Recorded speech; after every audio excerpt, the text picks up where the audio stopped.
News top 9ಗೆ ಸ್ವಾಗತ. ನಾನು ಅವಿನಾಶ್ ಶಿವನ್. ರಾತ್ರಿ ಮನೆಯಲ್ಲೇ ಮಲಗಿದ್ದಂಥ ಮಕ್ಕಳು ಹೆಣವಾಗಿದ್ದು ಎಲ್ಲಿ? ಕರುಣೆ ಇಲ್ಲದಂಥ ವರ್ಣನ ಅಪರಕ್ಕೆ ಕರುನಾಡು ತತ್ತರಿಸಿದ್ದು ಹೇಗೆ? ಇನ್ನು ಚಾಮರಾಜಪೇಟೆ ಮೈದಾನ ಕದನ ಅಂತ್ಯವಾಯ್ತಾ? ನೋಡೋಣ. ರಾಜ್ಯದಲ್ಲಿ ಇನ್ನು ಎಷ್ಟು ದಿನ ಕಾಡಲಿದೆ ರಣಮಳೆ? ಸರ್ಕಾರ ರಿಲೀಸ್ ಮಾಡಿದಂಥ ಬೆಳೆ ಹಾನಿ ಪರಿಹಾರ ಎಷ್ಟು? ಡೋಣಿ ನದಿ ಪ್ರವಾಹದಿಂದಾಗಿ ಅನ್ನದಾತನ ಕಣ್ಣೀರು, ಇದೆಲ್ಲವನ್ನ ನೋಡೋಣ ರಣಮಳೆ ನ್ಯೂಸ್ ಟಾಪ್ನಲ್ಲೇ.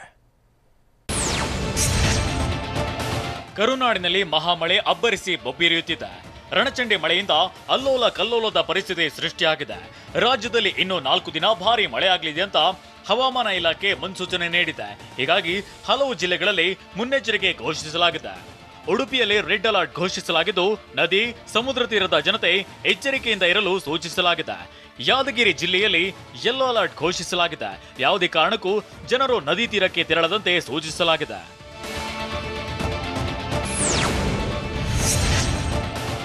ಸಿಎಂ ಬಸವರಾಜ ಬೊಮ್ಮಾಯಿ ನೆರೆ ಪೀಡಿತ 17 ಜಿಲ್ಲೆಗಳ ಜಿಲ್ಲಾಧಿಕಾರಿಗಳ ಜೊತೆ ನಿನ್ನೆ ವಿಡಿಯೋ ಕಾನ್ಫರೆನ್ಸ್ ಮೂಲಕ ಸಭೆ ನಡೆಸಿದ್ರು. ಮಳೆ ಹಾನಿಯ ಬಗ್ಗೆ ಮಾಹಿತಿ ಪಡೆದ್ರು. ತ್ವರಿತವಾಗಿ ಪರಿಹಾರ ಕ್ರಮ ಕೈಗೊಳ್ಳುವಂತೆ ಅಧಿಕಾರಿಗಳಿಗೆ ತಾಕೀತು ಮಾಡಿದ್ರು. ಜಿಲ್ಲೆಯಲ್ಲೇ ಇದ್ದು ಪರಿಹಾರ ಒದಗಿಸುವಂತೆ ಉಸ್ತುವಾರಿ ಸಚಿವರಿಗೂ ಸೂಚಿಸಿದ್ದಾರೆ. ತಾತ್ಕಾಲಿಕವಾಗಿ 21 ಜಿಲ್ಲೆಗಳಿಗೆ 200 ಕೋಟಿ ರೂಪಾಯಿ ಪರಿಹಾರ ಹಣ ರಿಲೀಸ್ ಮಾಡಿದ್ರು.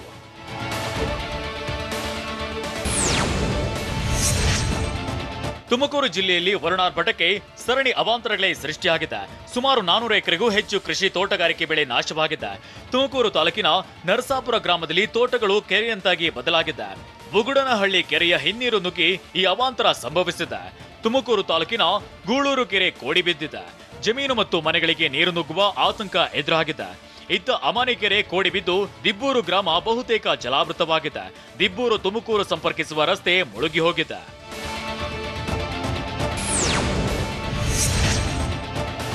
ದಾವಣಗೆರೆ ಜಿಲ್ಲೆಯಲ್ಲಿ ಮಳೆ ಅವಾಂತರಗಳ ಸುರಿಮಳೆಯನ್ನೇ ಸೃಷ್ಟಿಸಿದೆ.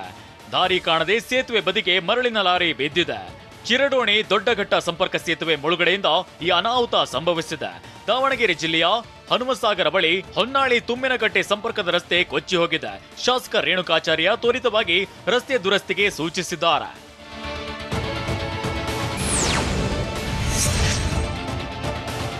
ವಿಜಯಪುರ ಜಿಲ್ಲೆಯಲ್ಲಿ ಹರಿಯುವ ಡೋಣಿ ನದಿ 100 ಎಕರೆ ಕೃಷಿ ಭೂಮಿಯನ್ನ ಆಪೋಷಣಗೈದಿದೆ. ಗಡಿ ಭಾಗದಲ್ಲಿರುವ ಯಾದಗಿರಿ ಜಿಲ್ಲೆಯ ಹುಣಸಗಿ ತಾಲೂಕಿನ ಹೊರಹಟ್ಟೆ ಪ್ರದೇಶದಲ್ಲಿ ಹತ್ತಿ, ತೊಗರಿ ಹಾಗೂ ಸಜ್ಜೆ ಸೇರಿದಂತೆ ಅನೇಕ ಬೆಳೆಗಳು ನೀರು ಪಾಲಾಗಿವೆ. ಡೋಣಿ ನದಿ ಪ್ರವಾಹದಿಂದ ಸೇತುವೆ ಸಂಪೂರ್ಣ ಜಲಾವೃತವಾಗಿದ್ದು, ಕೊಡೆಕಲ್ ಬರದೇವನಾಳ್ ಗ್ರಾಮದ ಸಂಪರ್ಕ ಕಡಿತಗೊಂಡಿದೆ.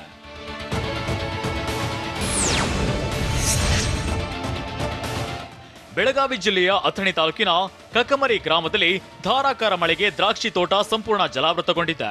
ರೈತ ಈರಪ್ಪ ಶಿರಗುಪ್ಪಿ ಎಂಬುವರಿಗೆ ಸಾವಿರಾರು ರೂಪಾಯಿ ನಷ್ಟವಾಗಿದೆ. ಇತ್ತ ಕೋಲಾರದ ಗಾಂಧಿನಗರ ಬಳಿ ವರುಣಾರ್ಭಟಕ್ಕೆ 1 ಎಕರೆಯಲ್ಲಿ ಬೆಳೆದಿದ್ದ ಹೂಕೋಸು ಬೆಳೆ ನಾಶವಾಗಿದೆ. ರೈತ ಶಬರೀಶ್ ಅನ್ನೋರ ಸುಮಾರು 80,000 ರೂಪಾಯಿ ನಷ್ಟವಾಗಿದೆ.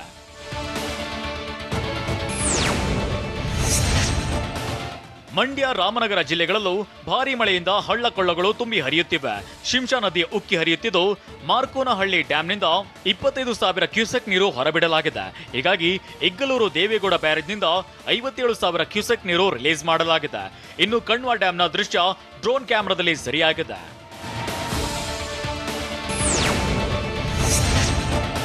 ಕೆಆರ್ಎಸ್ನಿಂದ ಅಧಿಕ ನೀರು ಬಿಡುಗಡೆ ಹಿನ್ನೆಲೆ ತಮಿಳುನಾಡಿನ ಮೆಟ್ಟೂರು ಜಲಾಶಯವು ಸಂಪೂರ್ಣ ಭರ್ತಿಯಾಗಿದೆ. ಕೆಆರ್ಎಸ್ ಹಾಗೂ ಕಬಿನಿ ಜಲಾಶಯಗಳಿಂದ ಕಳೆದ 5 ದಿನಗಳಿಂದ ಪ್ರತಿದಿನ 1 ಲಕ್ಷ ಕ್ಯೂಸೆಕ್ ನೀರು ಬಿಡುಗಡೆ ಮಾಡಲಾಗ್ತಿದೆ.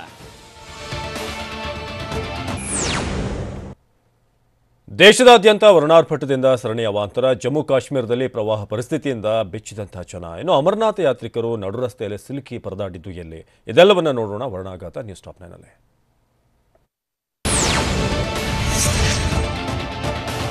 ರಾಜ್ಯದಲ್ಲಿ ಮಳೆ ರಕ್ಕಸ ರೂಪ ತಾಳಿದೆ. ಒಂದೆಡೆ ಬೆಳೆ ನಾಶವಾಗ್ತಿದೆ, ಮತ್ತೊಂದೆಡೆ ಗುಡ್ಡ ಕುಸಿತ, ಭೂಕುಸಿತ, ಮನೆ ಕುಸಿತದಂತಹ ಸರಣಿ ಅನಾಹುತಗಳೇ ಸಂಭವಿಸುತ್ತಿದೆ. ಚಿಕ್ಕಮಗಳೂರು ಜಿಲ್ಲೆ ಕಳಸ ತಾಲೂಕಿನ ಹೊರನಾಡುವಿನಲ್ಲಿ ಮನೆ ಮುಂದೆ ಮಕ್ಕಳು ಆಟವಾಡುವಾಗ ಏಕಾಏಕಿ ಭೂಕುಸಿತವಾಗಿದೆ. ಉದಯ್ ವನಿತಾ ಎಂಬುವರ ಮನೆಯ ಒಂದು ಭಾಗ ಮಣ್ಣಿನಲ್ಲಿ ಮುಚ್ಚಿ ಹೋಗಿದೆ. ಬಂಡೆ ಮರಗಳ ಸಹಿತ ಮನೆ ಮೇಲೆ ಮಣ್ಣಿನ ರಾಶಿಯೇ ಬಿದ್ದಿದೆ. ಇದರಿಂದ ಕುಟುಂಬಸ್ಥರು ಬೀದಿಗೆ ಬಿದ್ದಿದ್ದು ಕಣ್ಣೀರಿಡ್ತಿದ್ದಾರೆ.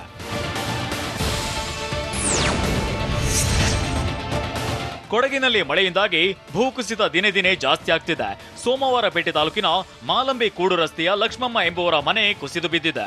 ಮತ್ತೊಂದೆಡೆ ಹಾನಗಲ್ ಪಂಚಾಯತ್ ವ್ಯಾಪ್ತಿಯ ಚಂದನಮಕ್ಕಿ ಗ್ರಾಮದ ಲಕ್ಷ್ಮಣ್ ಎಂಬುವರ ಮನೆ ಕುಸಿದಿದ್ದು ಅದೃಷ್ಟವಶಾತ್ ಕುಟುಂಬಸ್ಥರು ಪ್ರಾಣಾಪಾಯದಿಂದ ಪಾರಾಗಿದ್ದಾರೆ.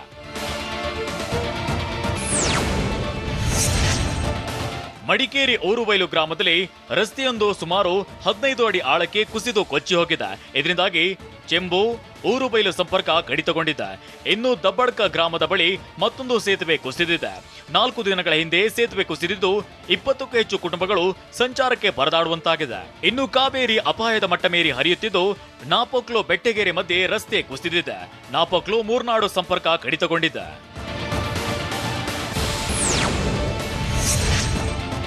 ಉತ್ತರ ಕನ್ನಡ ಜಿಲ್ಲೆಯಲ್ಲಿ ನಿರಂತರ ಮಳೆ ಸಂಕಷ್ಟದ ಸರಮಾಲೆಯನ್ನೇ ಸೃಷ್ಟಿಸಿದೆ. ಹೊನ್ನಾವರ ತಾಲೂಕಿನ ಹೆರಾಳ ಗ್ರಾಮದಲ್ಲಿ ಅಪ್ಪಣ್ಣ ಕುಪ್ಪನಾಯಕ್ ಎಂಬುವರಿಗೆ ಸೇರಿದ ಮನೆ ಕುಸಿದಿದೆ. ಗುಡಿಸಲಿನ ಮನೆ ಆಗಿದ್ರಿಂದ ಅದೃಷ್ಟವಶಾತ್ ಯಾವುದೇ ಪ್ರಾಣಹಾನಿಯಾಗಿಲ್ಲ.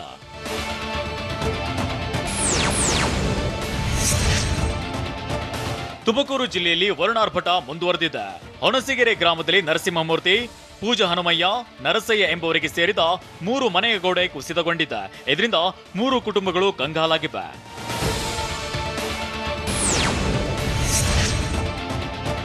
ಚಾಮರಾಜನಗರ ಜಿಲ್ಲೆಯಲ್ಲೂ ಮಳೆಯ ಅಬ್ಬರ ಜೋರಾಗಿದ್ದು ವರುಣಾರ್ಭಟಕ್ಕೆ ಜನಜೀವನವೇ ಅಸ್ತವ್ಯಸ್ತವಾಗಿದೆ. ಜಿಲ್ಲೆಯ ಅಯ್ಯನಪುರದಲ್ಲಿ ರಾಜಶೇಖರ್ ಎಂಬುವರಿಗೆ ಸೇರಿದ ಮನೆಯೊಂದು ಕುಸಿದು ಬಿದ್ದಿದೆ. ಅದೃಷ್ಟವಶಾತ್ ಯಾವುದೇ ಪ್ರಾಣಹಾನಿಯಾಗಿಲ್ಲ. ತ್ವರಿತವಾಗಿ ಪರಿಹಾರ ಕಲ್ಪಿಸುವಂತೆ ಕುಟುಂಬಸ್ಥರು ಒತ್ತಾಯಿಸಿದ್ದಾರೆ. ಹಾಸನದಲ್ಲಿ ವರ್ಷಧಾರೆ ಹೊಡೆತ ಜೋರಾಗಿದೆ. ಹಾಸನ ತೂಲಾಕಿ ಮೊಸಳೆ ಗ್ರಾಮದ ದೊಡ್ಡ ಕೆರೆ ಭರ್ತಿಯಾಗಿದ್ದು ಕೆರೆ ಏರಿ 50 ಮೀಟರ್ ಉದ್ದ 4 ಅಡಿಗೂ ಹೆಚ್ಚು ಕುಸಿದಿದೆ. ಇದರಿಂದಾಗಿ 100 ಮಂದಿ ರೈತರಲ್ಲಿ ಆತಂಕ ಎದುರಾಗಿದೆ. ಕೆರೆ ತಪ್ಪಲಿನಲ್ಲಿದ್ದ 250 ಎಕರೆಗೂ ಹೆಚ್ಚು ಪ್ರದೇಶದಲ್ಲಿ ಭತ್ತದ ಕೃಷಿ ಮಾಡಲಾಗಿದ್ದು ಕೆರೆ ಏರಿ ಒಡೆದರೆ ಬೆಳೆ ಕೊಚ್ಚಿ ಹೋಗುವ ಭೀತಿ ತಲೆದೂರಿದೆ.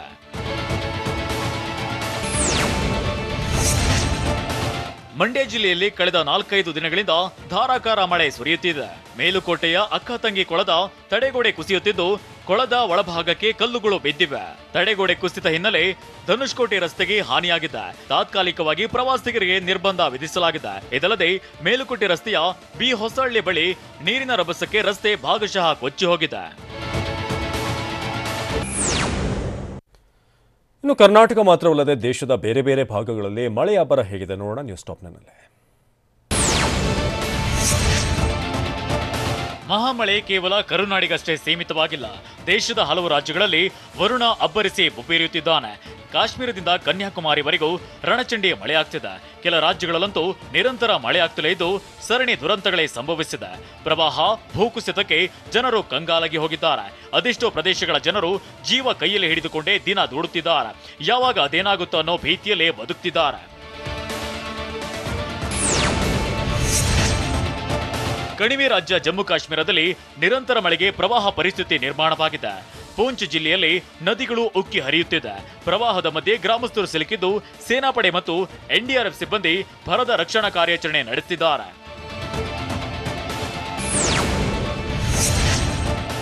ಇನ್ನು ರಣಮಳೆಯಿಂದಾಗಿ ಅಮರನಾಥ ಯಾತ್ರಿಕರಂತೂ ಪರದಾಡ್ತಿದ್ದಾರೆ. ಮೇಘಸ್ಫೋಟದ ಬಳಿಕ ನಿಂತಿದ್ದ ಅಮರನಾಥ ಯಾತ್ರೆ ಈಗ ಮತ್ತೆ ಆರಂಭವಾಗಿತ್ತು. ಆದರೆ ಎಲ್ಲೆಡೆ ಸುರಿಯುತ್ತಿರೋ ರಣಮಳೆ ಯಾತ್ರಿಕರಿಗೆ ನರಕ ದರ್ಶನ ಮಾಡಿದೆ. ಯಾತ್ರಿಕರಿಗೆಂದು ನಿರ್ಮಿಸಲಾಗಿದ್ದ ಟೆಂಟ್ಗಳು, ಶೆಡ್ಗಳು ಭಾರಿ ಗಾಳಿಗೆ ಚೆಲ್ಲಾಪಿಲ್ಲಿಯಾಗಿದೆ. ಸೂರುಗಳೆಲ್ಲ ಕಿತ್ತು ಹೋಗಿವೆ. ತಾತ್ಕಾಲಿಕವಾಗಿ ಯಾತ್ರೆಯನ್ನು ಕೂಡ ಸ್ಥಗಿತಗೊಳಿಸಲಾಗಿದೆ.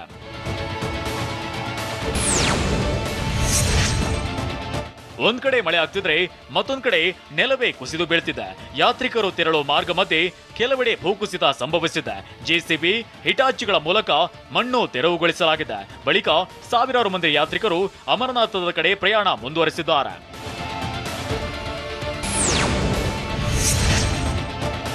ಇನ್ನು ಸಿಕ್ಕಿಂನಲ್ಲಿ ಕೂಡ ವ್ಯಾಪಕ ಮಳೆ ಆಗ್ತಿದ್ದು ಪರಿಣಾಮ ಗುಡ್ಡವೊಂದು ಕುಸಿದು ಬಿದ್ದಿದೆ. ರಸ್ತೆ ಮೇಲೆ ಗುಡ್ಡ ಕುಸಿದಿದ್ರಿಂದಾಗಿ ಸಂಚಾರ ಅಸ್ತವ್ಯಸ್ತವಾಗಿತ್ತು. ವಾಹನಗಳೆಲ್ಲ ಗಂಟೆಗಟ್ಟಲೆ ಸಾಲಾಗಿ ನಿಂತಿದ್ವು. ನಂತರ ಜೆಸಿಬಿ ಮೂಲಕ ಮಣ್ಣು ತೆರವುಗೊಳಿಸಲಾಯಿತು.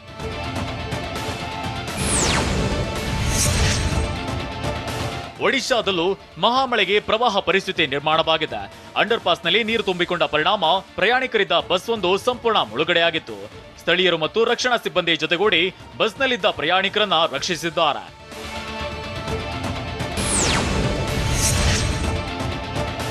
ಈ ನಡುವೆ ತಮಿಳುನಾಡಿನಲ್ಲೂ ಮಳೆಯ ಅಬ್ಬರ ತೀವ್ರಗೊಂಡಿದೆ. ತಂಜಾವೂರಿನಲ್ಲಿ ಭಾರಿ ಮಳೆಗೆ ಡ್ಯಾಂಗಳೆಲ್ಲ ಭರ್ತಿಯಾಗಿದ್ದು ಭಾರಿ ಪ್ರಮಾಣದ ನೀರು ಹೊರಬಿಡಲಾಗ್ತಿದೆ. ನೀರು ತುಂಬಿ ಹರಿಯುತ್ತಿರೋ ಪರಿಣಾಮ ಅಕ್ಕಪಕ್ಕದ ಜಮೀನುಗಳು ಜಲಾವೃತವಾಗಿದೆ. ಇನ್ನು ಡ್ರೋನ್ ಕ್ಯಾಮೆರಾದಲ್ಲಿ ಡ್ಯಾಂನ ಮನಮೋಹಕ ದೃಶ್ಯ ಸೆರೆಯಾಗಿದೆ.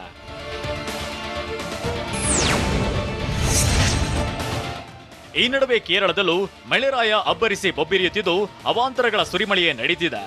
ಇಡುಕಿಯಲ್ಲಿ ಭೂಕುಸಿತ ಸಂಭವಿಸಿದೆ. ಇನ್ನು ಜಮ್ಮು ಕಾಶ್ಮೀರದ ಉಧಂಪುರದಲ್ಲಿ ಮಿನಿ ಬಸ್ ಒಂದು ನಿಯಂತ್ರಣ ತಪ್ಪಿ ಕಂದಕಕ್ಕೆ ಬಿದ್ದಿದೆ. ಪರಿಣಾಮ 8 ವಿದ್ಯಾರ್ಥಿಗಳು ಗಾಯಗೊಂಡಿದ್ದಾರೆ. ಚಾಮರಾಜಪೇಟೆಯ ಮೈದಾನ ವಿವಾದ ಅಂತ್ಯವಾಗಿದ್ದು ಹೇಗೆ? ಸುಳ್ಳು ಹೇಳೋದ್ರಲ್ಲಿ ಬಿಜೆಪಿ ಎತ್ತಿದ ಕೈ ಅಂತ ಹೇಳಿದ್ದು ಯಾರು? ಇನ್ನು ಆರ್ಎಸ್ಎಸ್ ಮುಖಂಡನಿಗೆ ಚಾಕು ಎರೆದಿದ್ದು ಯಾರು? ನೋಡೋಣ ದಕ್ಷಿಣ ಕರ್ನಾಟಕ ನ್ಯೂಸ್ ಟಾಪ್ನಲ್ಲಿ. ಚಾಮರಾಜಪೇಟೆಯ ಮೈದಾನ ವಿವಾದ ಅಂತ್ಯಗೊಂಡಿದ್ದು ಅದನ್ನ ರಾಜ್ಯ ಸರ್ಕಾರದ ಕಂದಾಯ ಇಲಾಖೆ ಆಸ್ತಿ ಎಂದು ಬೃಹತ್ ಬೆಂಗಳೂರು ಮಹಾನಗರ ಪಾಲಿಕೆ ಆದೇಶ ಹೊರಡಿಸಿದೆ. ಮೈದಾನ ತಮ್ಮದೆಂದು ವಕ್ಫ್ ಬೋರ್ಡ್ ಸಲ್ಲಿಸಿದ ಅರ್ಜಿಯನ್ನ ಪಾಲಿಕೆ ವಜಾಗೊಳಿಸಿದೆ. ಇದರೊಂದಿಗೆ ಚಾಮರಾಜಪೇಟೆಯ ಮೈದಾನದಲ್ಲಿ 75ನೇ ಸ್ವಾತಂತ್ರ್ಯ ಅಮೃತ ಮಹೋತ್ಸವದ ತಿರಂಗ ಹಾರಾಡುವುದು ಖಚಿತ ಎಂದು ಹೇಳಲಾಗ್ತಿದೆ. ಸ್ವಾತಂತ್ರ್ಯೋತ್ಸವದ ಸಂದರ್ಭದಲ್ಲಿ ಬಿಬಿಎಂಪಿ ಪಶ್ಚಿಮ ವಲಯದ ಜಂಟಿ ಆಯುಕ್ತ ಶ್ರೀನಿವಾಸ್ ಅವರು ಐತಿಹಾಸಿಕ ಆದೇಶವನ್ನ ಪ್ರಕಟ ಮಾಡಿದ್ದಾರೆ.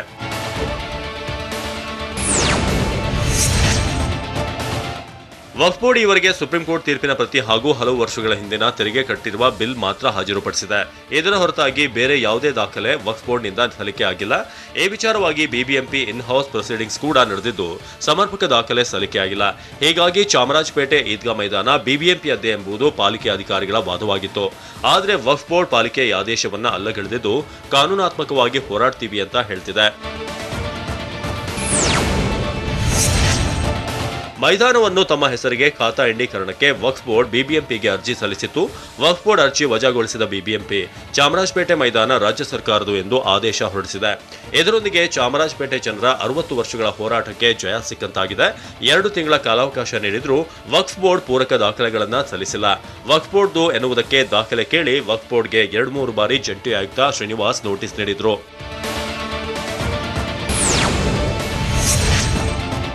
2 ತಿಂಗಳ ಕಾಲಾವಕಾಶ ನೀಡಿದ್ರೂ ಸಹ ವಕ್ಫ್ ಬೋರ್ಡ್ ದಾಖಲೆಗಳನ್ನ ಬಿಬಿಎಂಪಿಗೆ ಸಲ್ಲಿಕೆ ಮಾಡಿಲ್ಲ. ಅದಾದ ಮೇಲೂ ಕೆಲ ಮುಸ್ಲಿಂ ವಕೀಲರು 15 ದಿನಗಳ ಕಾಲಾವಕಾಶ ಪಡೆದಿದ್ದರು. ಆದರೆ ಯಾರೂ ಕೂಡ ಮೈದಾನದ ಬಗ್ಗೆ ಸೂಕ್ತ ದಾಖಲೆಗಳನ್ನ ನೀಡದ ಕಾರಣ ಕಾನೂನಾತ್ಮಕವಾಗಿ ಕ್ರಮ ತೆಗೆದುಕೊಂಡು ಬಿಬಿಎಂಪಿ ಜಂಟಿ ಆಯುಕ್ತರು ನಿನ್ನೆ ಆದೇಶ ಹೊರಡಿಸಿದ್ದಾರೆ. ಈದ್ಗಾ ಮೈದಾನ ವಿವಾದ ಪ್ರಕರಣ ಹಲವು ತಿರುವುಗಳನ್ನು ಪಡೆದುಕೊಂಡು ಚಾಮರಾಜಪೇಟೆ ನಾಗರಿಕರು ಬಂದ್ ಆಚರಣೆ ಮಾಡುವ ಮಟ್ಟಕ್ಕೆ ಬೆಳೆದಿತ್ತು. ಅಲ್ಲದೆ ಸ್ಥಳೀಯ ಶಾಸಕರು ಸಂಸದರೇ ಈ ಪ್ರಕರಣದಲ್ಲಿ ಮುಖಾಮುಖಿಯಾಗಿ ವಾಗ್ವಾದ ಕೇಳಿದ್ರು. ಇದೀಗ ಚಾಮರಾಜಪೇಟೆ ಈದ್ಗಾ ಮೈದಾನ ವಿವಾದ ಅಂತ್ಯವಾಗಿದೆ.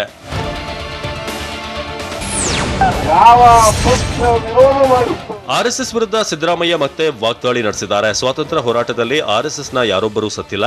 ಆದರೆ ಇಂದು ಸ್ವಾತಂತ್ರ್ಯದ ಬಗ್ಗೆ ಆರ್ಎಸ್ಎಸ್ನವರು ಮಾತನಾಡ್ತಿದ್ದಾರೆ.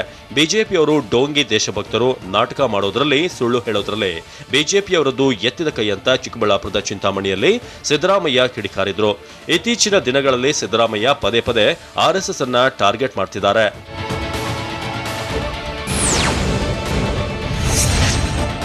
ಬೆಂಗಳೂರಿನಲ್ಲಿ ಪ್ರಯಾಣಿಕರ ಅನುಕೂಲಕ್ಕೆಂದು ಮೆಟ್ರೋ ಸಂಚಾರದಲ್ಲಿ ಸಮಯ ಬದಲಾವಣೆ ಮಾಡಲಾಗಿದೆ. ಇನ್ಮುಂದೆ ಪ್ರತಿದಿನ ಮುಂಚಾನೆ ಮತ್ತು ರಾತ್ರಿ 15 ನಿಮಿಷಕ್ಕೊಮ್ಮೆ ಮೆಟ್ರೋ ಸಂಚಾರ ಮಾಡಲಿದೆ. ಬೆಳಗ್ಗೆ 5ರಿಂದ 6 ಗಂಟೆಯವರೆಗೆ, ರಾತ್ರಿ 10ರಿಂದ 11 ಗಂಟೆಯವರೆಗೆ 15 ನಿಮಿಷಕ್ಕೊಮ್ಮೆ ಮೆಟ್ರೋ ಸಂಚಾರ ಇರಲಿದೆ. ಇದುವರೆಗೂ ಪ್ರತಿ 20 ನಿಮಿಷಕ್ಕೊಂದು ಮೆಟ್ರೋ ಸಂಚಾರ ಇತ್ತು. ಇದರಿಂದ ಬೆಳಗ್ಗೆ ಮತ್ತು ರಾತ್ರಿ ಓಡಾಡುವಂತಹ ಪ್ರಯಾಣಿಕರಿಗೆ ತೊಂದರೆಯಾಗಿತ್ತು. ವಿದ್ಯಾ ದೇಗುಲದ ಆವರಣದಲ್ಲೇ ವಿದ್ಯಾರ್ಥಿಗಳ ನಡುವೆ ಮಾರಾಮಾರಿ ನಡೆದಿದ್ದೇಕೆ? ಚುನಾವಣಾಧಿಕಾರಿ ವಿರುದ್ಧವೇ ಕಳ್ಳ ಮತದಾನ ಆರೋಪ ಕೇಳಿ ಬಂದಿದ್ದು ಎಲ್ಲಿ? ಲಾರಿ ಮಾಲೀಕರು ಮುಷ್ಕರ ಮಾಡಿದ್ದು ಯಾಕೆ? ಇದೆಲ್ಲವನ್ನು ನೋಡೋಣ ಉತ್ತರ ಕರ್ನಾಟಕ ನ್ಯೂಸ್ ಟಾಪ್ನಲ್ಲಿ. ಹುಬ್ಬಳ್ಳಿ ಧಾರವಾಡ ಪಾಲಿಕೆ ವಲಯ 2ರ ಬಿಲ್ ಕಲೆಕ್ಟರ್ ಎಸಿಬಿ ಬಲೆಗೆ ಬಿದ್ದಿದ್ದಾರೆ. ಬಿಲ್ ಕಲೆಕ್ಟರ್ ವೆಂಕಟೇಶ ದಾಸರ್ ಭ್ರಷ್ಟಾಚಾರ ನಿಗ್ರಹ ದಳದ ಬಲೆಗೆ ಬಿದ್ದಿದ್ದ ಅಧಿಕಾರಿಯಾಗಿದ್ದು, ಪಹಣಿ ನೀಡಲು ಗುರುರಾಜ್ ಗಾಳಿಯಿಂದ 6,000 ಲಂಚ ಸ್ವೀಕರಿಸ್ತಾ ಇದ್ರು.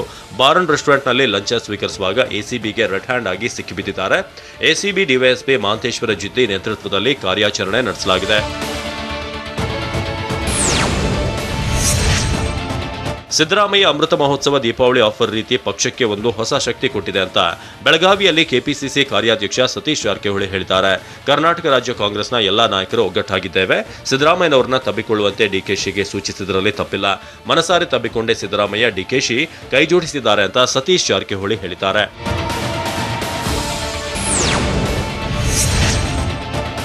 ವರ್ಕನಹಳ್ಳಿ ಗ್ರಾಮ ಪಂಚಾಯಿತಿ ಅಧ್ಯಕ್ಷ ಚುನಾವಣೆಯಲ್ಲಿ ಅಕ್ರಮ ಆರೋಪದಲ್ಲಿ ಯಾದಗಿರಿ ಜಿಲ್ಲಾಧಿಕಾರಿಗೆ ಜೆಡಿಎಸ್ ಮುಖಂಡರು ದೂರು ಸಲ್ಲಿಸಿದ್ದಾರೆ. ಚುನಾವಣಾಧಿಕಾರಿಯನ್ನ ವಜಾ ಮಾಡಿ ಕಠಿಣ ಕ್ರಮ ಕೈಗೊಳ್ಳಬೇಕು ಎಂದು ಒತ್ತಾಯಿಸಿದ್ದಾರೆ. 21 ಸದಸ್ಯರನ್ನು ಹೊಂದಿರುವಂತಹ ವರ್ಕನಹಳ್ಳಿ ಗ್ರಾಮ ಪಂಚಾಯತ್ನಲ್ಲಿ ಬಿಜೆಪಿ ಬೆಂಬಲಿತ ಅಧ್ಯಕ್ಷ ಸ್ಥಾನದ ಅಭ್ಯರ್ಥಿಗೆ 10 ಮತ, ಜೆಡಿಎಸ್ ಬೆಂಬಲಿತ ಅಭ್ಯರ್ಥಿಗೆ 10 ಮತಗಳು ಬಂದಿವೆ. ವಿಶೇಷ ಚೇತನ ಸದಸ್ಯೆ ಮತದಾನದ ಹಕ್ಕು ಚಲಾಯಿಸಿರಲಿಲ್ಲ. ಸದಸ್ಯೆಯ ಮತವನ್ನ ಚುನಾವಣಾಧಿಕಾರಿ ಚಲಾಯಿಸಿದ್ದಾರೆ ಅಂತ ಆರೋಪಿಸಲಾಗಿದೆ.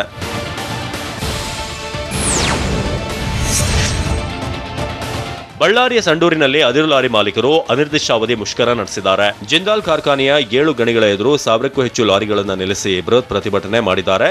ಏಕ ವ್ಯಕ್ತಿಗೆ ಲಾರಿ ಟ್ರಾನ್ಸ್ಪೋರ್ಟ್ ಪರವಾನಗಿ ರದ್ದುಪಡಿಸುವಂತೆ ಆಗ್ರಹಿಸಿದ್ದಾರೆ. ಅದಿರು ಸಾಗಾಟದ ದರ ಪರಿಷ್ಕರಣೆ ಮಾಡುವಂತೆ ಒತ್ತಾಯಿಸಿದ್ದು, ಬೇಡಿಕೆ ಈಡೇರಿಸುವವರೆಗೂ ಕೂಡ ಪ್ರತಿಭಟನೆ ಮುಂದುವರಿಸುವ ಎಚ್ಚರಿಕೆ ನೀಡಿದ್ದಾರೆ.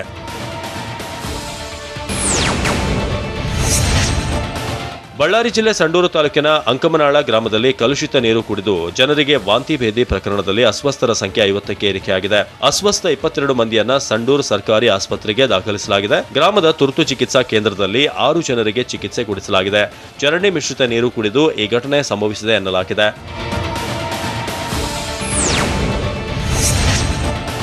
ಬಗರ್ ಹುಕುಂ ಸಾಗುವಳಿ ಹಕ್ಕು ಕುರಿತು ಫಾರ್ಮ್ ನಂಬರ್ 57 ಭರ್ತಿಗೆ ಅವಕಾಶ ನೀಡುವಂತೆ ಆಗ್ರಹಿಸಿ ಧಾರವಾಡದಲ್ಲಿ ಪ್ರತಿಭಟನೆ ನಡೆಸಲಾಯಿತು. ಕಲಘಟಗಿ ತಾಲೂಕಿನ ಬಗರ್ ಹುಕುಂ ಸಾಗುವಳಿದಾರರು ಪ್ರತಿಭಟನೆ ನಡೆಸಿದರು. ರಾಜ್ಯಾದ್ಯಂತ ನಡೆದಿರುವಂತಹ ಹಕ್ಕುಪತ್ರ ಪ್ರಕ್ರಿಯೆ ಸಂಬಂಧ ಫಾರ್ಮ್ ನಂಬರ್ 57 ತುಂಬಬೇಕಿರೋದು ಅಗತ್ಯ. ಆದರೆ ಕಲಘಟಗಿ ತಹಸೀಲ್ದಾರ್ ಅವಕಾಶ ನೀಡುತ್ತಿಲ್ಲವೆಂದು ಪ್ರತಿಭಟನಾಕಾರರು ಆರೋಪಿಸಿದ್ದಾರೆ. ನೇತ್ರಾವತಿ ನದಿಯ ಅಬ್ಬರದಿಂದಾಗಿ ಉಂಟಾದಂತಹ ಅನಾಹುತಗಳೆಷ್ಟು? ಹಾಸನ ಜಿಲ್ಲೆಯಲ್ಲಿ ಮಳೆಯಿಂದಾಗಿ ಕಂಗೆಟ್ಟ ಶಾಲಾ ಮಕ್ಕಳು. ಡ್ರೋನ್ ಕಣ್ಣಲ್ಲಿ ಜಮೀನು ಕಂಗೊಳಿಸಿದ್ದಾದ್ರೂ ಹೇಗೆ? ನೋಡೋಣ ರಕ್ಕಸ ಮಳೆ ನ್ಯೂಸ್ ಟಾಪ್ 9ನಲ್ಲಿ. ದಾವಣಗೆರೆ ಜಿಲ್ಲೆಯಲ್ಲಿ ಮಳೆಯಿಂದ ರಸ್ತೆಗಳು ಸರ್ವನಾಶವಾಗ್ತಿದೆ. ಹೊನ್ನಾಳಿ ತುಮ್ಮಿನಕಟ್ಟೆ ಸಂಪರ್ಕದ ರಸ್ತೆ ಕೊಚ್ಚಿ ಹೋಗಿದೆ. ಹೊನ್ನಾಳಿ ತಾಲೂಕಿನ ಹನುಮಸಾಗರ ಬಳಿ ರಸ್ತೆಗೆ ಹಾನಿಯಾಗಿದೆ. ಸುರಿದ ಭಾರಿ ಮಳೆಗೆ ಕೊಚ್ಚಿ ಹೋಗಿದ್ದು ಜನರು ಕಂಗಾಲಾಗಿದ್ದಾರೆ. ಹೊನ್ನಾಳಿ ಹಾಗೂ ತುಮ್ಮಿನಕಟ್ಟೆ ಸಂಪರ್ಕಿಸುವ ರಸ್ತೆ ಕೊಚ್ಚಿ ಹೋಗಿದ್ರಿಂದ ಜನರು ಪರದಾಡುವಂತಾಗಿದೆ. ಕೂಡಲೇ ರಸ್ತೆ ದುರಸ್ತಿಪಡಿಸುವಂತೆ ಶಾಸಕ ರೇಣುಕಾಚಾರ್ಯ ಸೂಚಿಸಿದ್ದಾರೆ. ಅಲ್ಲದೆ ಕಾಮಗಾರಿಯ ದುರಸ್ತಿ ಕಾರ್ಯವನ್ನ ಪರಿಶೀಲನೆ ಮಾಡಿದ್ರು.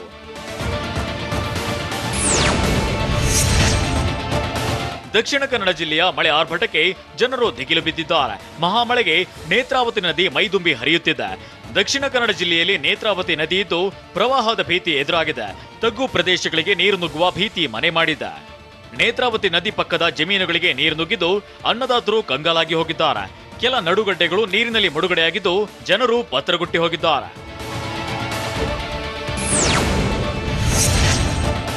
ಉತ್ತರ ಕನ್ನಡ ಜಿಲ್ಲೆಯಲ್ಲೂ ರಕ್ಕಸ ಮಳೆ ಜನರ ಬದುಕನ್ನ ಹಿಂಡಿ ಹಿಪ್ಪೆ ಮಾಡ್ತಿದೆ.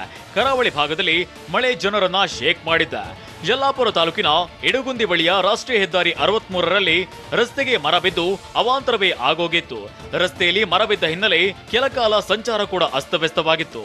ಅರಣ್ಯ ಇಲಾಖೆ ಸಿಬ್ಬಂದಿಯಿಂದ ಮರ ತೆರವು ಕಾರ್ಯ ಮಾಡಿದ್ರು. ಬಳಿಕ ವಾಹನಗಳ ಸಂಚಾರಕ್ಕೆ ಅನುವು ಮಾಡಿಕೊಟ್ರು. ಕೊಪ್ಪಳದಲ್ಲಿ ಮಳೆರಾಯ ಅಬ್ಬರಿಸಿ ಬೊಬ್ಬಿರಿಯುತ್ತಿದ್ದಾನೆ. ಭತ್ತದ ನಾಡು ಗಂಗಾವತಿ ಹಚ್ಚ ಹಸಿರಿನಿಂದ ಕಂಗೊಳಿಸುತ್ತಿದೆ. ಭತ್ತ ನಾಟಿಗೆ ತಯಾರಾಗಿರೋ ಜಮೀನು ಹಾಗೂ ಭತ್ತದ ಸಸ್ಯಗಳ ದೃಶ್ಯ ಡ್ರೋನ್ ಕ್ಯಾಮೆರಾದಲ್ಲಿ ಸೆರೆಯಾಗಿದೆ. ಚರಣ್ ಎನ್ನುವರಿಗೆ ಸೇರಿದ ಭತ್ತದ ಗದ್ದೆ ಇದಾಗಿದ್ದು ಭೂಮಿ ಹಸಿರಿನ ಸೀರೆ ಧರಿಸಿದಂತೆ ಭಾಸವಾಗ್ತಿದೆ. ಗಂಗಾವತಿ ತಾಲೂಕಿನ ಸಿದ್ದಿಕೆರೆ ಗ್ರಾಮದಲ್ಲಿ ಹಸಿರ ಸೊಬಗಿನ ದೃಶ್ಯ ಎಲ್ಲರನ್ನ ಮಾರು ಹೋಗುವಂತೆ ಮಾಡಿದೆ.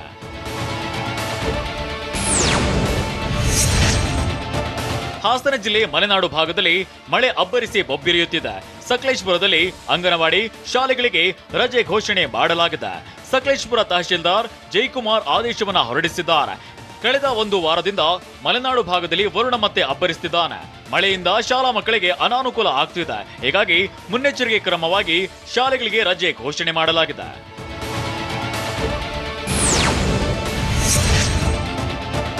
ಹಾಸನ ಜಿಲ್ಲೆಯಲ್ಲೂ ವರುಣದೇವನ ಕಡುಕೋಪಕ್ಕೆ ಜನರು ಕಂಗಾಲಾಗಿ ಹೋಗಿದ್ದಾರೆ. ಭಾರಿ ಮಳೆಯಿಂದ ಹೊಳೆ ಮಲ್ಲೇಶ್ವರ ದೇಗುಲ ಜಲಾವೃತವಾಗಿದೆ. ಹೇಮಾವತಿ ನದಿ ದಂಡೆಯ ಹೊಳೆ ಮಲ್ಲೇಶ್ವರ ದೇಗುಲಕ್ಕೂ ಜಲ ದಿಗ್ಬಂಧನ ಆಗಿದೆ. ಹಾಸನ ಜಿಲ್ಲೆ ಸಕಲೇಶಪುರದಲ್ಲಿರುವ ಹೇಮಾವತಿ ನದಿ ಭೋರ್ಗರೆಯುತ್ತಿದ್ದು ನದಿ ಪ್ರವಾಹದಿಂದ ದೇಗುಲದ ಮೆಟ್ಟಿಲುಗಳು ಮುಳುಗಡೆಯಾಗಿದೆ. ಹೇಮಾವತಿ ನದಿ ಆರ್ಭಟದಿಂದಾಗಿ ಪ್ರವಾಹದ ಭೀತಿ ಎದುರಾಗಿದೆ. ಮಲೆನಾಡು ಜನರು ಮುಂದೇಗಪ್ಪ ಅಂತ ಕಂಗೆಟ್ಟು ಕೂತಿದ್ದಾರೆ.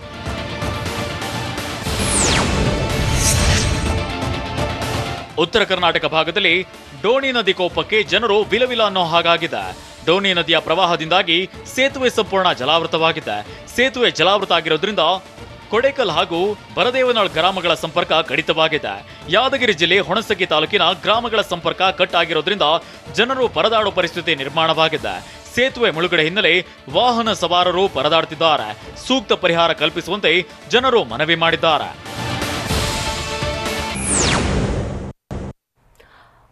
ಅಪಾರ ಪ್ರಮಾಣದ ಹಣಗಳಿಕೆ ಆರೋಪದಲ್ಲಿ ಜಮೀರ್ಗೆ ಇಡಿ ಗ್ರಿಲ್ ಮಾಡಿದ ಹೇಗೆ? ಚಾಮರಾಜಪೇಟೆಯ ಮೈದಾನ ವಿವಾದ ಅಂತ್ಯವಾಯ್ತಾ? ಚೀನಾ ತೈವಾನ್ ಕಾಳಗಕ್ಕೆ ವೇದಿಕೆ ಸಜ್ಜಾಗಿದೆಯಾ ಅಂತ ನೋಡೋಣ ಸಮಗ್ರ ನ್ಯೂಸ್ ಟಾಪ್ 9 ನಲ್ಲಿ. ಕಾಂಗ್ರೆಸ್ ಶಾಸಕ ಜಮೀರ್ ಅಹಮದ್ ಖಾನ್ ನಿನ್ನೆ ಎಸಿಬಿ ಎದುರು ವಿಚಾರಣೆಗೆ ಹಾಜರಾಗಿದ್ರು. ಬೆಳಿಗ್ಗೆ 11 ಗಂಟೆಗೆ ವಿಚಾರಣೆಗೆ ಹಾಜರಾದ ಜಮೀರ್ಗೆ 100ಕ್ಕೂ ಹೆಚ್ಚು ಪ್ರಶ್ನೆಗಳನ್ನ ಕೇಳಲಾಗಿದೆ. ಗಳಿಕೆ, ಅಪಾರ ಪ್ರಮಾಣದ ಆಸ್ತಿ ಬಗ್ಗೆ 100 ಪ್ರಶ್ನೆಗಳಿಗೆ ಜಮೀರ್ ಲಿಖಿತ ರೂಪದಲ್ಲಿ ಉತ್ತರವನ್ನ ನೀಡಿದ್ದಾರೆ. ಕಟ್ಟಡ ನಿರ್ಮಾಣಕ್ಕೆ ಸಂಬಂಧಿಸಿದ ದಾಖಲೆಗಳನ್ನ ಕೇಳಿದ್ರು, ಸಲ್ಲಿಸಿದ್ದೇನೆ ಅಂತ ಜಮೀರ್ ಹೇಳಿದ್ದಾರೆ. ಪತ್ರಚಾಲ್ ಭೂ ಹಗರಣಕ್ಕೆ ಸಂಬಂಧಿಸಿದಂತೆ ಶಿವಸೇನೆ ಸಂಸದ ಸಂಜಯ್ ರಾವತ್ ಪತ್ನಿ ವರ್ಷಾ ರಾವತ್ ಸಹ ನಿನ್ನೆ ಇಡಿ ವಿಚಾರಣೆಗೆ ಹಾಜರಾಗಿದ್ರು. ಇಡಿ ಕಚೇರಿಗೆ ಆಗಮಿಸಿ ವಿಚಾರಣೆ ಎದುರಿಸಿದ ರಾವತ್ ಪತ್ನಿಗೆ ಅಧಿಕಾರಿಗಳು ಹಣ ವರ್ಗಾವಣೆ ಸಂಬಂಧ ಹಲವು ಪ್ರಶ್ನೆಗಳನ್ನ ಕೇಳಿದ್ದಾರೆ. ವರ್ಷಾ ರಾವತ್ ಬ್ಯಾಂಕ್ ಖಾತೆಯಿಂದ ಹಣದ ವಹಿವಾಟು ನಡೆದಿರುವ ಹಿನ್ನೆಲೆಯಲ್ಲಿ ವಿಚಾರಣೆ ಬರುವಂತೆ ಇಡಿ ಸಮನ್ಸ್ ನೀಡಿತ್ತು. ಚಾಮರಾಜಪೇಟೆಯ ಮೈದಾನ ವಿವಾದ ಅಂತ್ಯಗೊಂಡಿದ್ದು, ಅದಿನ್ನೂ ರಾಜ್ಯ ಸರ್ಕಾರದ ಕಂದಾಯ ಇಲಾಖೆ ಆಸ್ತಿ ಎಂದು ಬೃಹತ್ ಬೆಂಗಳೂರು ಮಹಾನಗರ ಪಾಲಿಕೆ ಆದೇಶ ಹೊರಡಿಸಿದೆ. ಮೈದಾನ ತಮ್ಮದೆಂದು ವಕ್ಫ್ ಬೋರ್ಡ್ ಸಲ್ಲಿಸಿದ ಅರ್ಜಿಯನ್ನ ಪಾಲಿಕೆ ವಜಾಗೊಳಿಸಿದೆ. ಇದರೊಂದಿಗೆ ಚಾಮರಾಜಪೇಟೆಯ ಮೈದಾನದಲ್ಲಿ 75ನೇ ಸ್ವಾತಂತ್ರ್ಯ ಅಮೃತ ಮಹೋತ್ಸವದ ತಿರಂಗ ಹಾರಾಡೋದು ಖಚಿತ ಅಂತ ಹೇಳಲಾಗ್ತಿದೆ. ಸ್ವಾತಂತ್ರ್ಯೋತ್ಸವ ಸಂದರ್ಭದಲ್ಲಿ ಬಿಬಿಎಂಪಿ ಪಶ್ಚಿಮ ವಲಯದ ಜಂಟಿ ಆಯುಕ್ತ ಶ್ರೀನಿವಾಸ್ ಅವರಿಂದ ಐತಿಹಾಸಿಕ ಆದೇಶವನ್ನ ಪ್ರಕಟ ಮಾಡಿದ್ದಾರೆ. ವಕ್ಫ್ ಬೋರ್ಡ್ ಈವರೆಗೆ ಸುಪ್ರೀಂ ಕೋರ್ಟ್ ತೀರ್ಪಿನ ಪ್ರತಿ ಹಾಗೂ ಹಲವು ವರ್ಷಗಳ ಹಿಂದಿನ ತೆರಿಗೆ ಕಟ್ಟಿರುವ ಬಿಲ್ ಮಾತ್ರ ಹಾಜರುಪಡಿಸಿದೆ. ಇದರ ಹೊರತಾಗಿ ಬೇರೆ ಯಾವುದೇ ದಾಖಲೆ ವಕ್ಫ್ ಬೋರ್ಡ್ ಇಂದ ಸಲ್ಲಿಕೆಯಾಗಿಲ್ಲ. ಈ ವಿಚಾರವಾಗಿ ಬಿಬಿಎಂಪಿ ಇನ್ ಹೌಸ್ ಪ್ರೊಸೀಡಿಂಗ್ಸ್ ಕೂಡ ನಡೆದಿದ್ದು, ಸಮರ್ಪಕ ದಾಖಲೆ ಸಲ್ಲಿಕೆಯಾಗಿಲ್ಲ. ಹೀಗಾಗಿ ಚಾಮರಾಜಪೇಟೆ ಈದ್ಗಾ ಮೈದಾನ ಬಿಬಿಎಂಪಿಯದ್ದೇ ಎಂಬುದು ಪಾಲಿಕೆ ಅಧಿಕಾರಿಗಳ ವಾದವಾಗಿತ್ತು. ಆದರೆ ವಕ್ಫ್ ಬೋರ್ಡ್ ಪಾಲಿಕೆಯ ಈ ಆದೇಶವನ್ನ ಅಲ್ಲಗಳೆದಿದ್ದು ಕಾನೂನಾತ್ಮಕವಾಗಿ ಹೋರಾಡ್ತೀವಿ ಅಂತ ಹೇಳ್ತಿದೆ.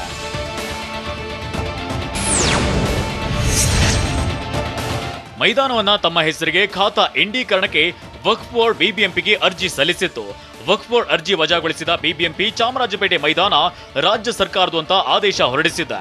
ಇದರೊಂದಿಗೆ ಚಾಮರಾಜಪೇಟೆ ಜನರ 60 ವರ್ಷಗಳ ಹೋರಾಟಕ್ಕೆ ಜಯ ಸಿಕ್ಕಂತಾಗಿದೆ. 2 ತಿಂಗಳ ಕಾಲಾವಕಾಶ ನೀಡಿದ್ರೂ ವಕ್ಫ್ ಬೋರ್ಡ್ ದಾಖಲೆಗಳನ್ನ ಸಲ್ಲಿಸಿಲ್ಲ. ವಕ್ಫ್ ಬೋರ್ಡ್ದು ಎನ್ನುವುದಕ್ಕೆ ದಾಖಲೆ ಕೇಳಿ ವಕ್ಫ್ ಬೋರ್ಡ್ಗೆ 2 ರಿಂದ 3 ಬಾರಿ ಜಂಟಿ ಆಯುಕ್ತ ಶ್ರೀನಿವಾಸ್ ನೋಟಿಸ್ ನೀಡಿದ್ರು.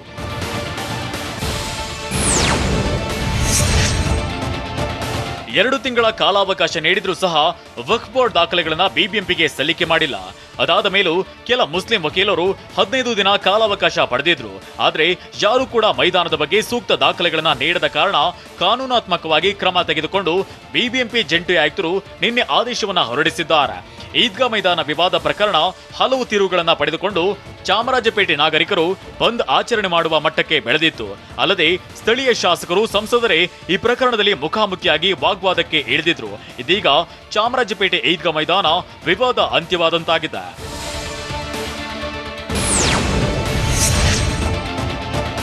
ಆರ್ಎಸ್ಎಸ್ ವಿರುದ್ಧ ಸಿದ್ದರಾಮಯ್ಯ ಮತ್ತೆ ವಾಗ್ದಾಳಿ ನಡೆಸಿದ್ದಾರೆ. ಸ್ವಾತಂತ್ರ್ಯ ಹೋರಾಟದಲ್ಲಿ ಆರ್ಎಸ್ಎಸ್ನ ಯಾರೊಬ್ಬರೂ ಸತ್ತಿಲ್ಲ. ಆದರೆ ಇಂದು ಸ್ವಾತಂತ್ರ್ಯದ ಬಗ್ಗೆ ಆರ್ಎಸ್ಎಸ್ನವರು ಮಾತನಾಡ್ತಿದ್ದಾರೆ. ಬಿಜೆಪಿಯವರು ಡೋಂಗಿ ದೇಶಭಕ್ತರು, ನಾಟಕ ಮಾಡೋದ್ರಲ್ಲಿ, ಸುಳ್ಳು ಹೇಳೋದ್ರಲ್ಲಿ ಬಿಜೆಪಿಯವರದು ಎತ್ತಿದ ಕೈ ಅಂತ ಚಿಕ್ಕಬಳ್ಳಾಪುರದ ಚಿಂತಾಮಣಿಯಲ್ಲಿ ಸಿದ್ದರಾಮಯ್ಯ ಕಿಡಿಕಾರಿದ್ರು. ಇತ್ತೀಚಿನ ದಿನಗಳಲ್ಲಿ ಸಿದ್ದರಾಮಯ್ಯ ಪದೇ ಪದೇ ಆರ್ಎಸ್ಎಸ್ನ ಟಾರ್ಗೆಟ್ ಮಾಡ್ತಿದ್ದಾರೆ.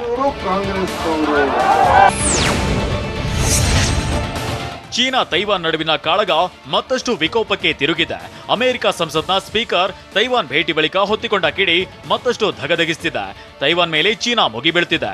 ತೈವಾನ್ ಮೇಲೆ ಮುಗಿಬೀಳಲು ಕಾಯುತ್ತಿದ್ದ ಚೀನಾಗೆ ಅಮೆರಿಕ ಸ್ಪೀಕರ್ ಭೇಟಿ ನೆಪವಾಗಿದೆ. ಕಳೆದ 3 ದಿನಗಳಿಂದ ತೈವಾನ್ ಮೇಲೆ ಡ್ರ್ಯಾಗನ್ ಪರಾಕ್ರಮ ಮುಂದುವರೆದಿದೆ.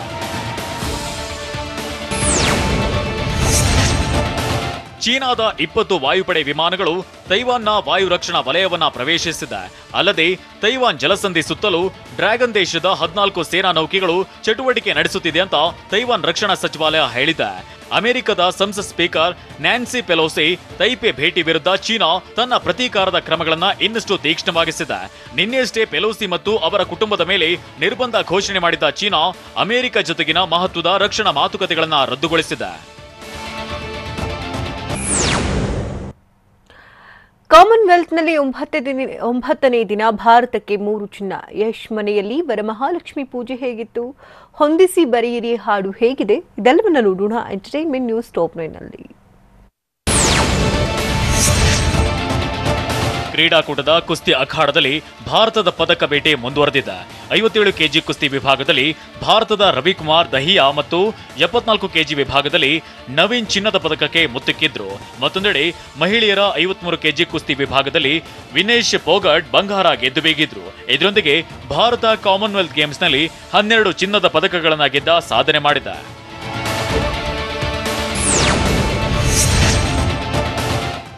ಅಮೆರಿಕದ ಲಾಡರ್ ಹಿಲ್ ಮೈದಾನದಲ್ಲಿ ನಡೆದ ವೆಸ್ಟ್ ಇಂಡೀಸ್ ವಿರುದ್ಧದ 4ನೇ ಟಿ20 ಪಂದ್ಯದಲ್ಲಿ ಟೀಂ ಇಂಡಿಯಾ 59 ರನ್ಗಳ ಭರ್ಜರಿ ಗೆಲುವು ದಾಖಲಿಸಿತು. ಮೊದಲು ಬ್ಯಾಟಿಂಗ್ ಮಾಡಿದ ರೋಹಿತ್ ಪಡೆ ವಿಂಡೀಸ್ ಗೆಲುವಿಗೆ 192 ರನ್ಗಳ ಗುರಿ ನೀಡಿತ್ತು.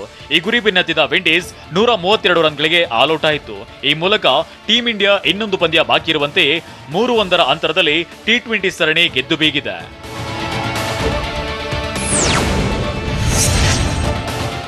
ಕಾಮನ್ವೆಲ್ತ್ ಗೇಮ್ಸ್ ಮಹಿಳಾ ಟಿ20 ಮೊದಲ ಸೆಮಿಫೈನಲ್ ಪಂದ್ಯದಲ್ಲಿ ಇಂಗ್ಲೆಂಡ್ ವಿರುದ್ಧ ಭಾರತ 4 ರನ್ಗಳ ರೋಚಕ ಗೆಲುವನ್ನಾಚರಿಸಿದೆ. ಟಾಸ್ ಗೆದ್ದು ಬ್ಯಾಟಿಂಗ್ ಮಾಡಿದ ಭಾರತ ಮಹಿಳಾ ತಂಡ 20 ಓವರ್ಗಳಲ್ಲಿ 5 ವಿಕೆಟ್ ನಷ್ಟಕ್ಕೆ 164 ರನ್ ಗಳಿಸಿತು. ಗುರಿ ಬೆನ್ನಟ್ಟಿದ ಇಂಗ್ಲೆಂಡ್ ವನಿತಾ ತಂಡ 20 ಓವರ್ಗಳಲ್ಲಿ 6 ವಿಕೆಟ್ ಕಳೆದುಕೊಂಡು 160 ರನ್ ಗಳಿಸುವುದರೊಂದಿಗೆ ಸೋಲನ್ನ ಒಪ್ಪಿಕೊಂಡಿದೆ.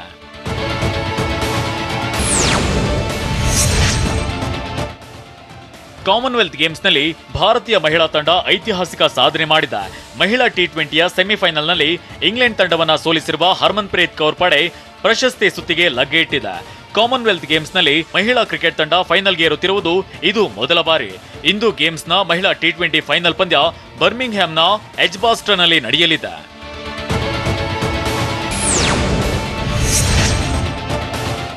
ಭಾರತೀಯ ಮಹಿಳಾ ಕ್ರೀಡಾ ತಂಡದ ಬ್ಯಾಟರ್ಗಳಾದ ಸ್ಮೃತಿ ಮಂದನ ಮತ್ತು ಶಫಾಲಿ ವರ್ಮಾ ಜೋಡಿ ಟಿ20 ಕ್ರಿಕೆಟ್ನಲ್ಲಿ 1000 ರನ್ ಪೂರೈಸಿದೆ.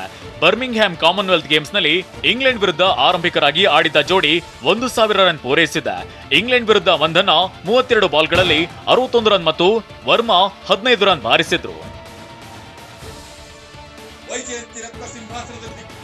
ಕನ್ನಡ ಚಿತ್ರರಂಗದ ಪ್ರತಿಭಾನ್ವಿತ ನಾಯಕ ನಟ ಪ್ರಮೋದ್ ನಟನೆಯ ಬಾಂಡ್ ರವಿ ಸಿನಿಮಾದ ಡಬ್ಬಿಂಗ್ ಕಂಪ್ಲೀಟ್ ಆಗಿದ್ದು ಶೀಘ್ರದಲ್ಲೇ ಚಿತ್ರ ತೆರೆಗೆ ಬರಲಿದೆ.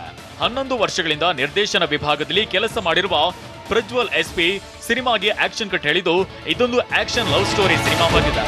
ಅಪ್ಪು ಅಭಿಮಾನಿಯಾಗಿ ಬಾಂಡ್ ರವಿಯಾಗಿ ನಟಿಸಿರುವ ಪ್ರಮೋದ್ಗೆ ಜೋಡಿಯಾಗಿ ಕಾಜಲ್ ಕುಂದರ್ ಕಾಣಿಸಿಕೊಂಡಿದ್ದಾರೆ.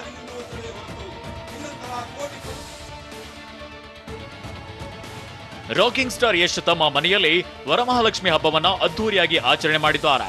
ನಟಿ ರಾಧಿಕಾ ಪಾಂಡೆ ತಮ್ಮ 2 ಮಕ್ಕಳಾದ ಐರಾ ಮತ್ತು ಯತರು ಜೊತೆ ಹಬ್ಬವನ್ನ ಆಚರಣೆ ಮಾಡಿದ್ದಾರೆ. ಹಬ್ಬದ ಫೋಟೋಗಳನ್ನ ಶೇರ್ ಮಾಡಿದ್ದು ಯಶ್ ಮನೆಯ ಲಕ್ಷ್ಮಿಗೆ ತುಂಬಾ ಸುಂದರವಾಗಿ ಅಲಂಕಾರ ಮಾಡಿದ್ದಾರೆ. ರಾಧಿಕಾ ಮತ್ತು ಮಕ್ಕಳು ಫೆಸ್ಟಿವಲ್ ವೇರ್ನಲ್ಲಿ ತುಂಬಾ ಮುದ್ದಾಗಿ ಕಾಣಿಸಿಕೊಂಡಿದ್ದಾರೆ.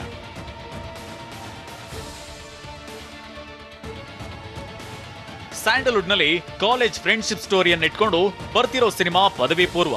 ಪೃಥ್ವಿ ಶಾಮನೂರು ಚಿತ್ರದಲ್ಲಿ ನಾಯಕನಾಗಿ ಅಭಿನಯಿಸುತ್ತಿದ್ದು ನಾಯಕಿಯರಾಗಿ ಅಂಜಲಿ ಅನೀಶ್ ಮತ್ತು ಯಶ ಶಿವಕುಮಾರ್ ನಟಿಸುತ್ತಿದ್ದಾರೆ. ಪದವಿ ಪೂರ್ವ ಚಿತ್ರದ ಸುಂದರ ಗೀತೆಗಳಲ್ಲಿ ಒಂದಾದ ಫ್ರೆಂಡ್ಸ್ ಇದ್ದರೇನೆ ಜೀವನ ಎಂಬ ಹಾಡು ಬಿಡುಗಡೆಯಾಗಿದೆ.